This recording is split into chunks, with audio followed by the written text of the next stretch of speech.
Yun ang mga mixture natin.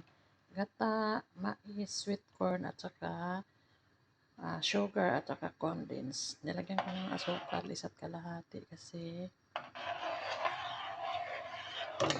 kulang ang condensed. Isa kalahati lang din lata.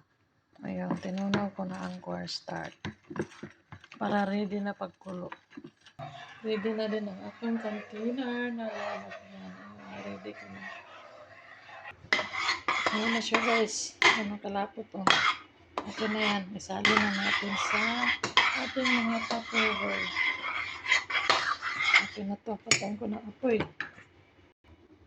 Yun na guys. Nakagawa tayo ng 6 na tupperware. Ayan. Yun ang ating simple maha. Kayo na bahala. Ako hindi ko nalagyan ng cheese. Masyado ng ma-vitamin. Sakto na sa vitamin. Okay na yan. Maha is done.